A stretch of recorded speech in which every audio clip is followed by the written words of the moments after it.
Prabowo with Dalton Tanunaka. He rose to the rank of three-star general, married to the daughter of the country's president. There was talk then of a future presidency. But then came the riots of May 1998 and the downfall of his father-in-law Suharto. And Prabowo Subianto's world came crashing down as well. Now, returned from self-imposed exile, he believes he's the best person to run the country. But can he erase the images that connect him to dark days in Indonesia's history? Hello, I'm Dalton Tanunaka, and we are in the South Jakarta residence of presidential candidate Prabowo Subianto. Sir, thank you very much for your time and allowing us into your residence. First, let's get a quick chronology of where you went after 1998 and how you got back to Indonesia. You were essentially, I guess for lack of a better word, fired by your superior, General Wiranto, who's now also running for president, as you know. Why did you leave Indonesia at that time, and where did you go? Actually, I went to Jordan.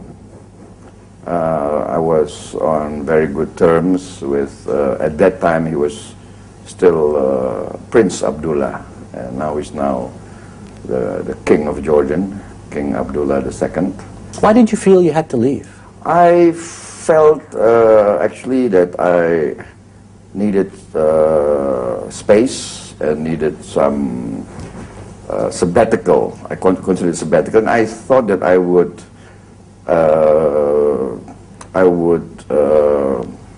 be a fall guy for many things, accusations, you know, because it was some sort of succession struggle after Suharto fell from power, and in all these events, you know, in history, succession struggles means that those who are perceived as contenders usually must be eliminated, either physically or character-wise. So there was real fear on your part of physical safety? I was a soldier, you know, and fear is everyday part of life, you know, but as a former soldier, I knew the risks were there, and so it was time to leave and take a break. Yes, I mean, you know, in military history, when you see the odds are stacked heavily against you, it's wiser a bit to withdraw from the scene and that's what you did. Observe what was happening.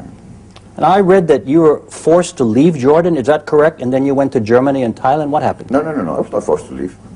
No. But you moved? No. In fact, I spent only something like 13, 14 months there. Then I returned to Indonesia, actually. Okay. Yes. No stops in Germany and Thailand, or just? No, just visits, and okay. Yeah. Now, you said you came home 2 years later, and actually, in the last election, you did make a try. I don't know how long, or a serious try for the presidency with the Golkar Party. I was in the Golkar Party, and I took part in their convention, but then I didn't make it. I went to the final round, you know, the last 5. But I didn't fare well there at that time. So of course, as we know, Wiranto won the nomination for Golkar. Yes. But then you supported your former military classmate, Susilo Bambang Yudhoyono, for the presidency, correct? Yes. When did your support for him end, and why? Well, basically around 1.5 years ago, actually, because you know, after the election of 2004, I was elected as chairman of the Indonesian Farmers Association, our farmers union, you know, basically, and of course I had to represent the interests of Indonesian farmers, and I lobbied very hard on their behalf, you know, for their interests, and I tried to get access to President Susilo Bambang Yudhoyono. I did get some access. But then I don't know what happened. There was some sort of cut off in the access. I couldn't get through our recommendations, and then I felt that his government was not addressing the real issues of our economy, and I think that's when the decision was made. Many of my supporters, many of my constituents, especially the Indonesian farmers, the Indonesian Fishermen Association, and I mean they asked, they came to the conclusion that if we are not involved directly in the decision-making process of a country, then we will always be marginalized. And the Indonesian farmers actually have always gotten a raw deal throughout our history, you know. And that's why agriculture is a big part of your platform. But exactly. You were friends, actually, and colleagues with Yes, SPY. yes. Why do you think he cut off access? Was he just, I mean, was he purposely doing that, do you think? I don't know. I was puzzled. Maybe things like this happen in you know, in the top position. You know, what you call this? There would be an inner circle or some sort of bubble around. I think it happens. But as you said, you represented a lot of people, so it wasn't. I was puzzled also. Yeah. Coming up, why Prabowo says he should be president, and some surprising supporters in his campaign.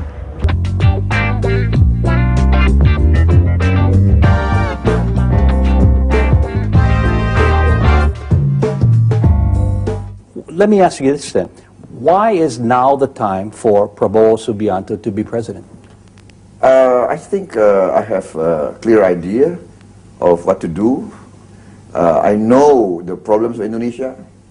I think the fact that I left the army at that time, you know, and then I was forced into the real economy, you know, I had to go into business, and I went into the agriculture business.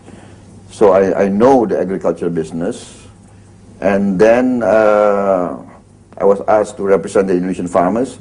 So this past 4 years, I got to know very well the real essence of the Indonesian economy and our problem.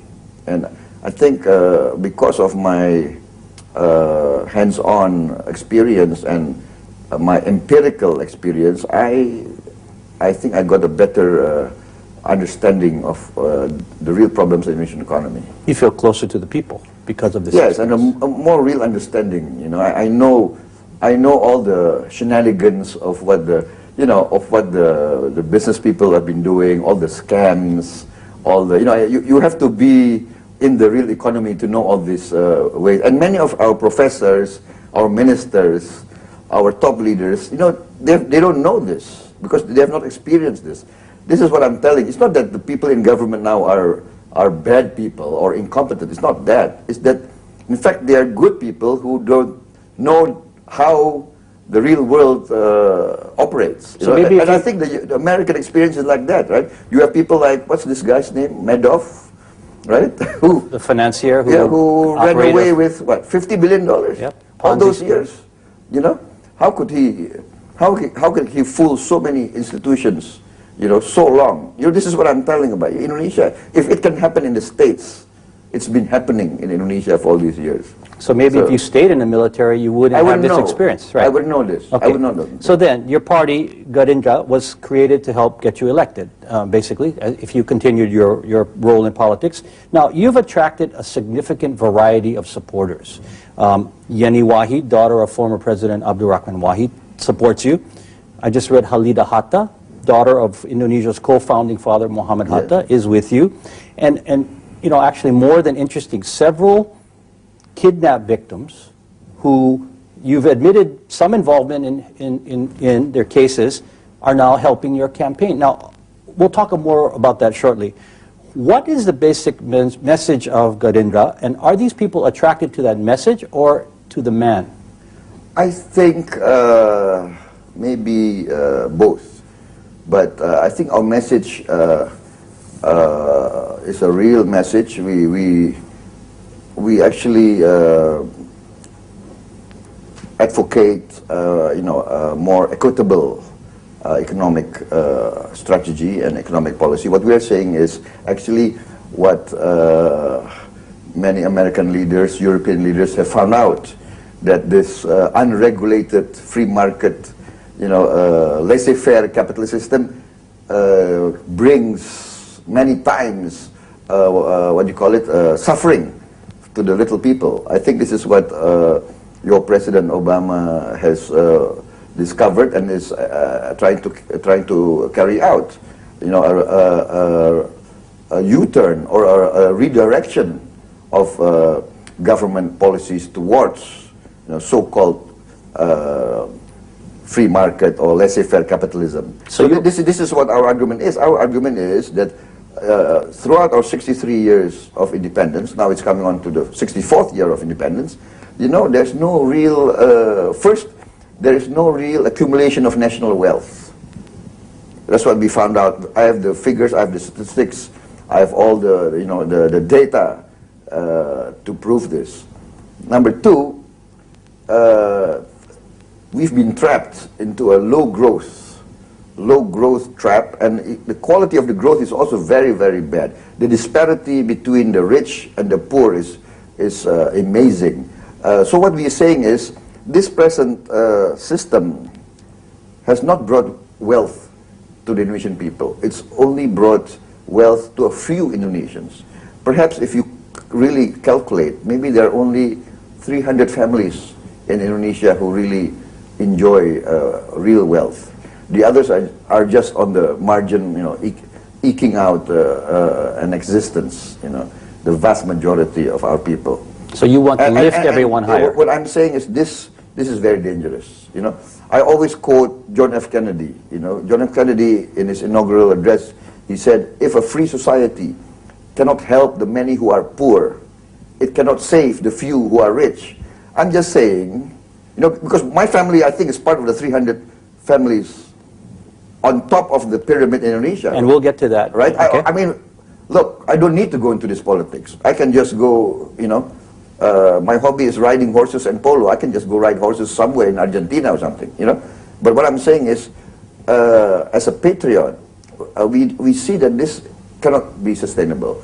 That you cannot have a few who are at the top enjoying, vast wealth, and the majority of people still difficult to carry out the basic existence. Back to the question was, all these people are being attracted to this message. Yes. Now, many people have said these kind of messages before. We have to help the poor, we have to do, but maybe you're being modest, but they must be attracted to the man saying these things. Well, I think so. I hope so. But I don't want to overrate myself. I think that they see, number one is with our party, there's some sort of idealism in our party.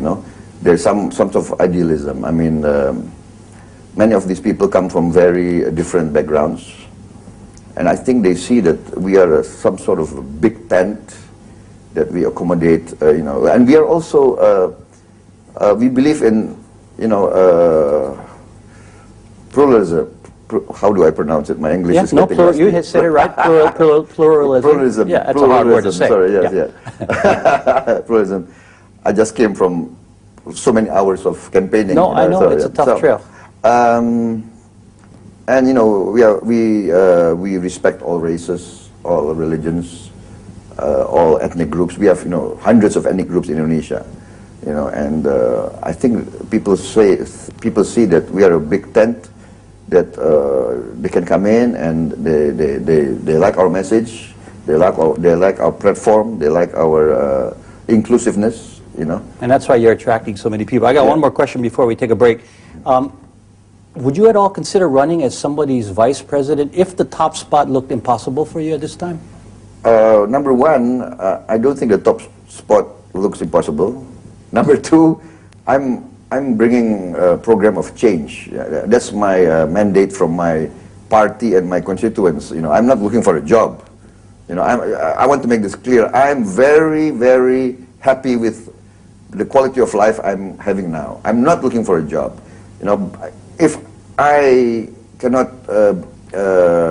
carry out what I have advocated in front of many millions of Indonesians, then what's the use of me accepting a job, Okay, let's take a break now. When we continue, confronting the issues that define him, what was the general's role in the May '98 riots? And was he ready to topple the new Habibie government? That's next.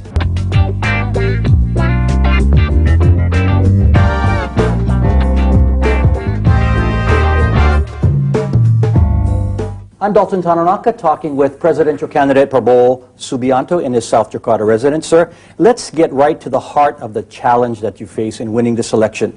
Let's start with May 22nd, 1998. A book just out by another former general recalls the day when you went to see the new President Habibi. You're familiar with the book.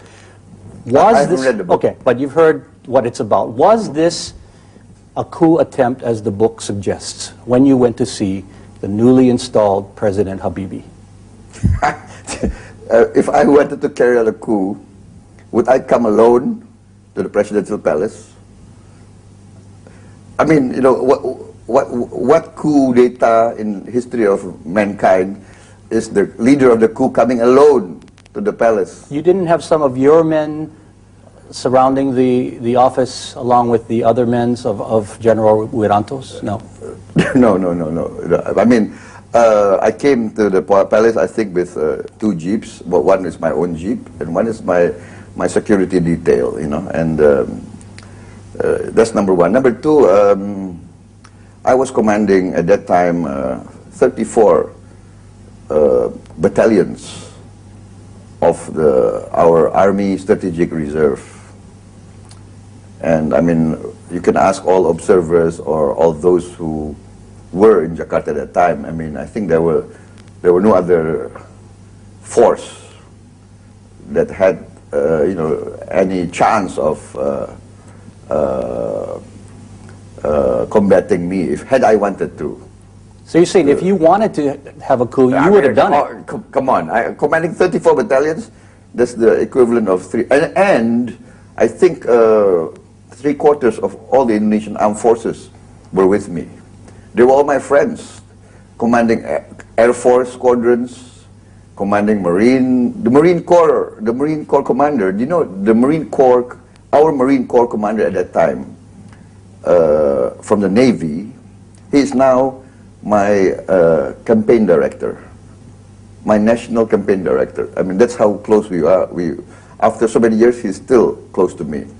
Okay, now at that point, you knew your military career was kind of coming to an end. You saw the signs, and you saw how President Habibi was reacting to you. Yeah, so I came there because I was very close to Habibi at that time. And he always said, you know, Prabowo, if you have anything, any doubt, or you want, you know, you want to ask questions direct to me, please come to me. So I came there, actually, informally, to ask him, you know, what's your decision? And they asked you to remove your pistol. Was that a... You know, that... What is that story? You know, the story, you know, it's Indonesian regulations. Indonesian Army regulations. You know, if you are going to meet your superior, you know, a sergeant coming in to meet his company commander would open his pistol belt.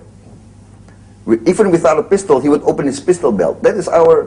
That's our standard operating procedure, is regulations. Because the implication was they're afraid you might use it, right? That was the... Yeah, of course, yeah, that's what they say. I mean, I think they were paranoid, or you know, maybe they had hallucinations or something.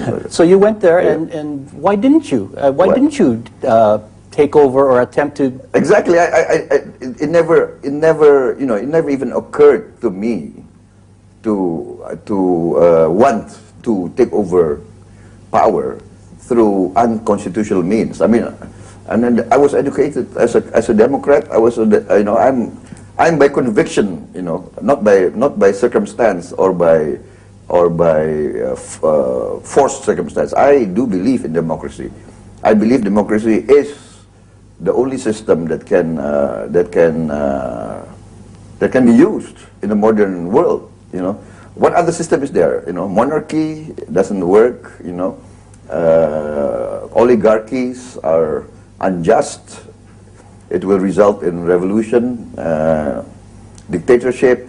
You know, you can't control 220 million people. You know, 24 hours a day. You know, I mean, so the only viable system is my conviction. So, and I swore an oath as an officer since my youngest days to uphold the Constitution. How can I? And that's what I've been teaching my soldiers.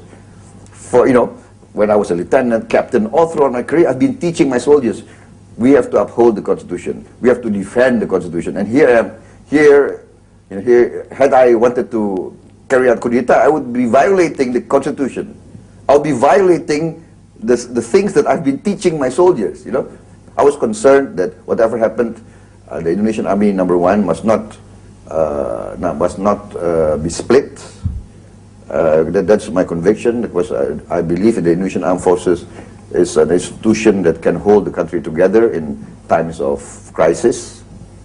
And our history has, I think, proven that. Did they give you the 2 weeks? No. He said, no, I want you to step down today. So I said, well, if that's your decision, sir, I'll carry it out. And I stepped down without, you know, without any resistance, without any dissenting speech.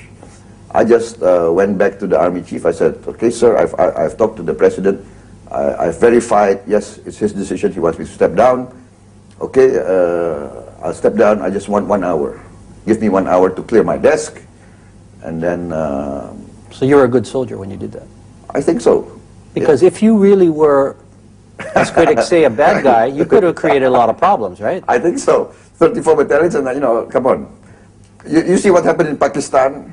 Of course. When General Musharraf was fired, you know, by the Prime Minister, he took over. What happened in Thailand? General Sonti. He was fired by Thaksin and he took over. And many of my friends, you know, the generals from other countries who knew me, they said, Prabowo, you're a stupid guy. You should have taken over, he said.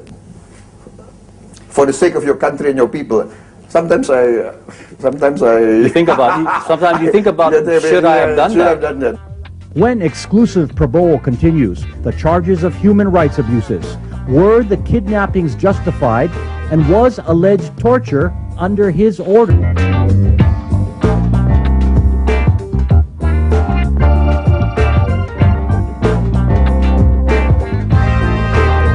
Exclusive, Prabowo with Dalton Tanunaka. Let's go back a little bit, the kidnappings. You've admitted, I've read, to involvement in the detention of activists and students in the course of your job as chief of the elite special forces, Corpuscus, prior to Suharto's fall. Why was that necessary? Well, you know, under different administrations, different policies are being carried out, or were being carried out. I think it happens in all countries. So at that time, our overriding concern was stability. Stability, you know. And the fear was if there are destabilizing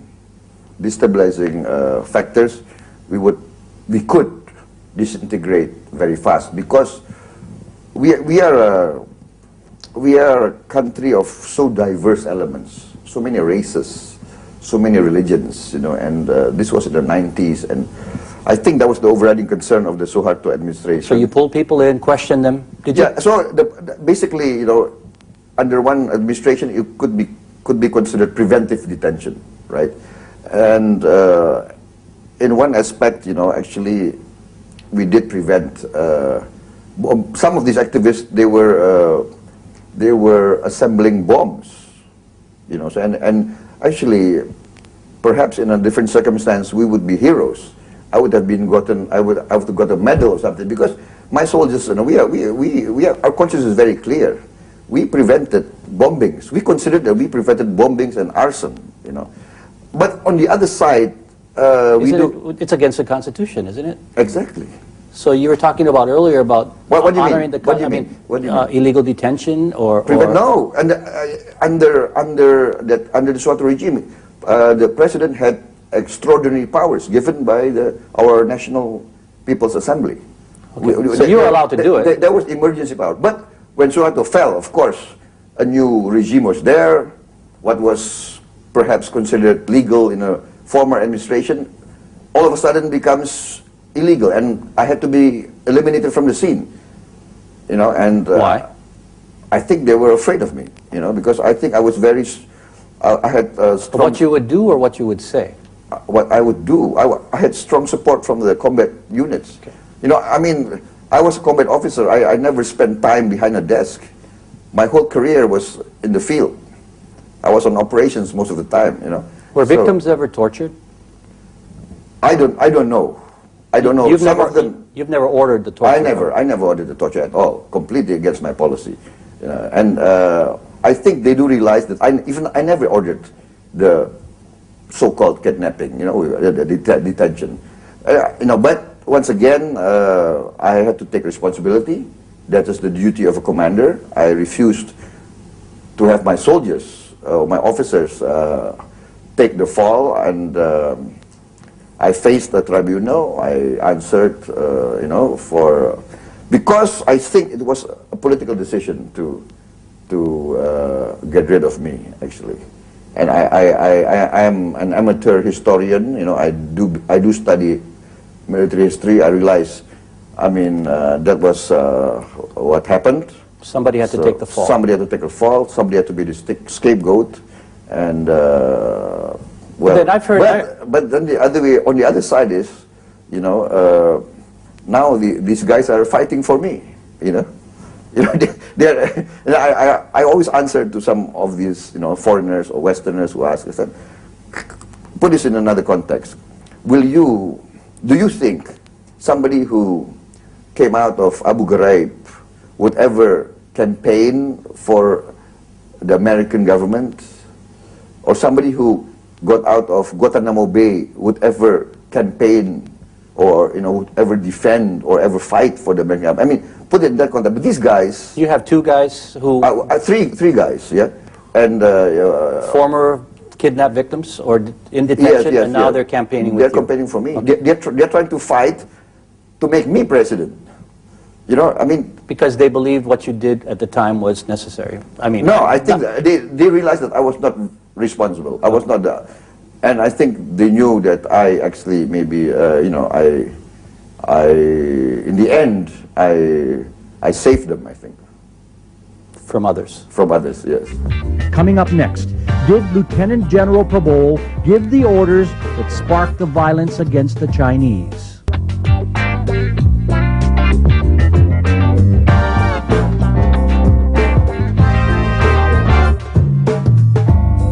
The violence against the Chinese in May '98. Were your forces involved at all, with or without your orders? Completely no. Completely no. It's ridiculous, those accusations.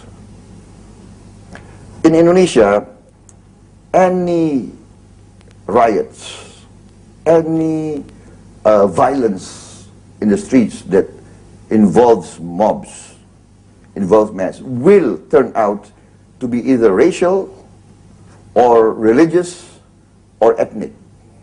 Or economic. Or economic.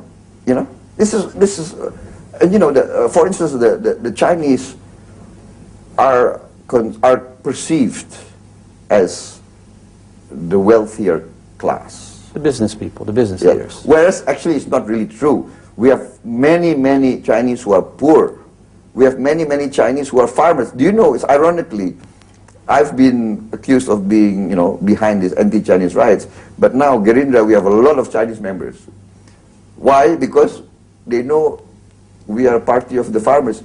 We have a lot of Chinese farmers in our party, thousands and thousands of them, and... So you did not... We have Chinese candidates, it's... You didn't stir up the violence against the Chinese to hasten the downfall of the government? Why would I do that? I was part of the government. I was the son-in-law of the president.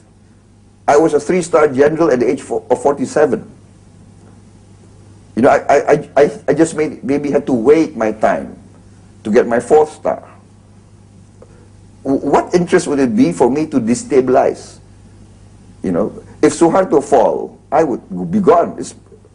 When the Shah of Iran left, his whole family gone, and all the generals supporting him were gone. In fact, there was the American defense attaché at that time.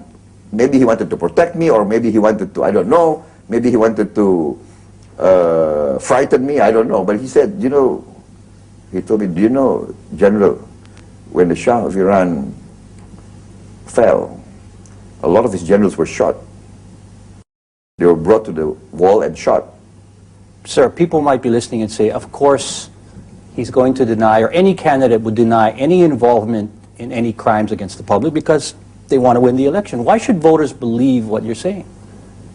Well, put it the other way around. Why am I getting a lot of support now? Why don't you come with me on my campaign trail? You can check all the correspondence. Who has been drawing the biggest crowds up to now? You know, when I take my leave from the crowds, they refuse to let me go. They say, no, go on, go on. And I said, no, I've lost my voice. Sir, can you tell us now then a name who was mainly responsible for the events of May 1998? I have my beliefs, my conviction, but you know, in this type of things, can I prove in a court of law beyond a reasonable doubt? You know, it's difficult. So if I mention a name or names, you know, I can be sued, and then if I cannot prove beyond a reasonable doubt, it's going to backfire on me. I think. I understand, but you know who did it. You know who. I have strong. What do you call it? Beliefs, but it's my belief. It's my conviction. It's my assessment. It's my analysis. Can I go to court of law and convince the court?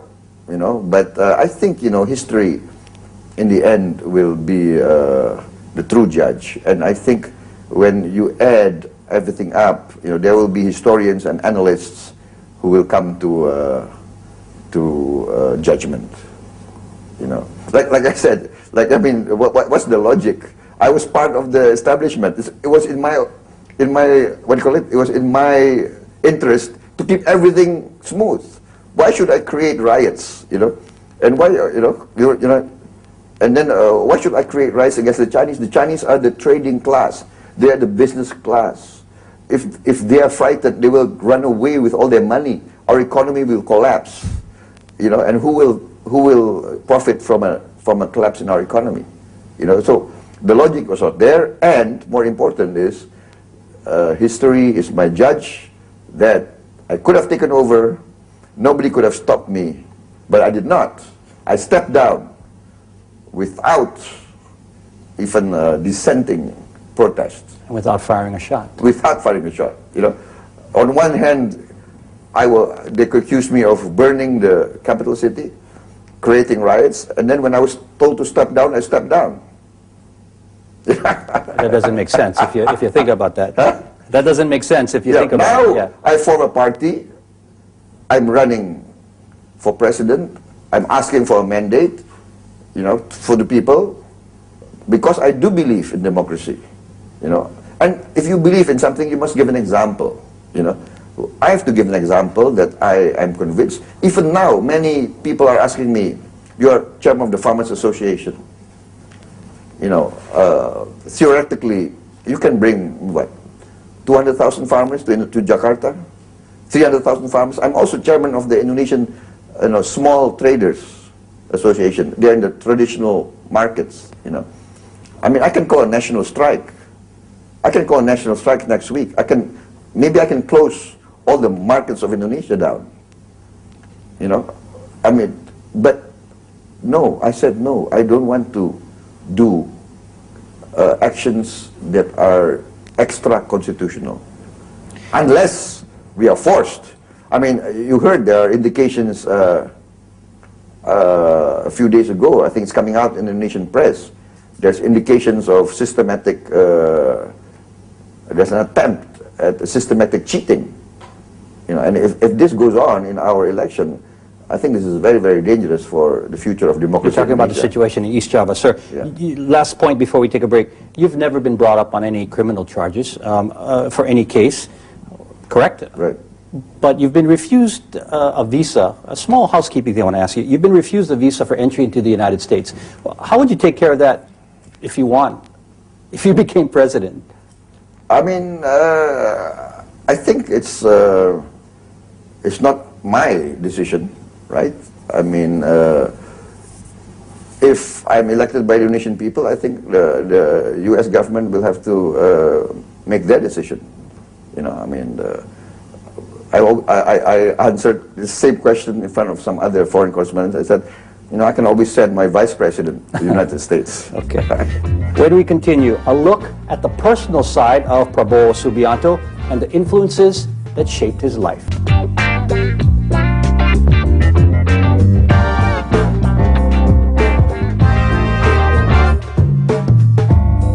My conversation with Garinja's Prabowo Subianto continues now. Sir, people want to know a little bit about the man and his personal life a little bit. And forgive me if I get too personal, but I want to ask you, because it was a famous and high-profile marriage, when and why did your marriage to Titi Suharto end? I think it was, what, 5, 6 years ago? Yeah, I think after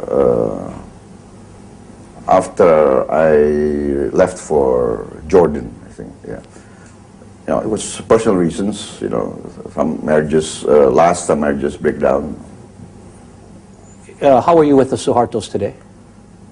I think better. Yeah. At one time, I think they considered me some sort of, I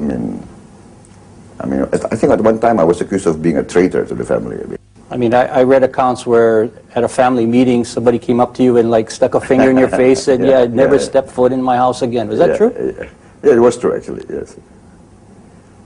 But you know, that's why one of the reasons why I do believe in democracy, you know, and freedom of the press, because in an authoritarian system, regime, you know, palace intrigues and rumors can make perception seem real. You know, there are always people who are whispering, you know, in the ears of the people around the great leader. You know, and I think that this is the weakness of an authoritarian closed. And that's what happened then, you think?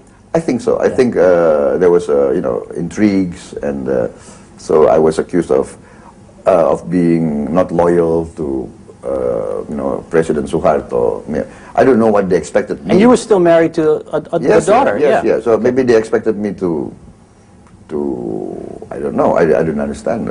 Maybe they did believe that I was behind, perhaps the riots, or in trying to bring down the father-in-law. You know, because in the history of our monarchies, it's very often that the son-in-law, you know, carries out kudetas against the father, the king. A power grab. In fact, there was the Sultan of Banten. It was a famous kingdom in Indonesia, very famous, very long and strong sultanate.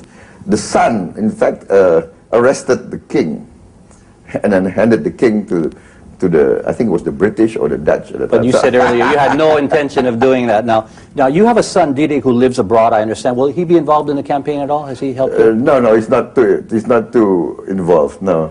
He's not too interested in politics. Not in politics, huh? No. Sir, who is your Indonesian political role model?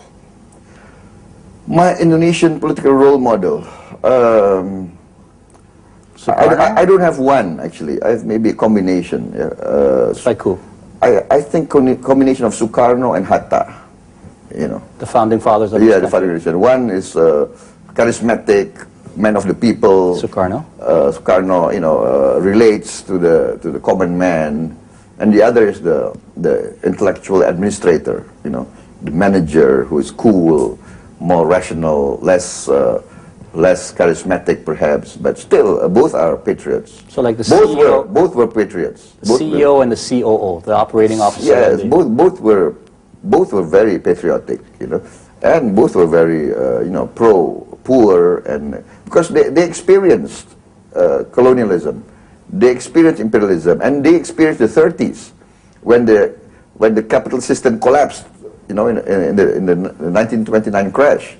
So they saw the suffering of the people at that time. So you're using images and slogans of Barack Obama in some of your campaign advertising. What's the point of that besides tying to a winner?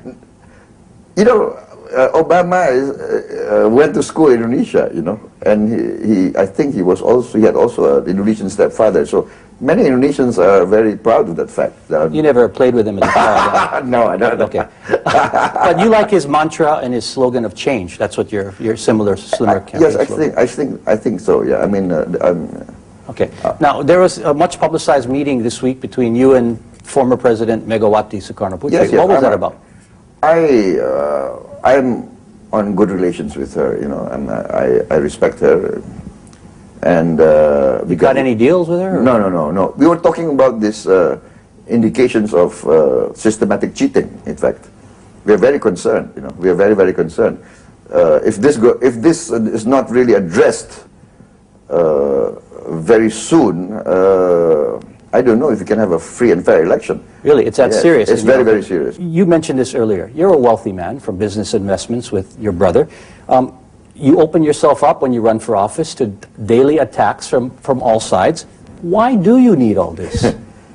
I think it's sense of duty to my people. Yeah, I think as an Indonesian patriot, if we see our country in difficulties, and I do see my country in a very bad state now, you know, and the stakes are very high. I don't want to see Indonesia break up.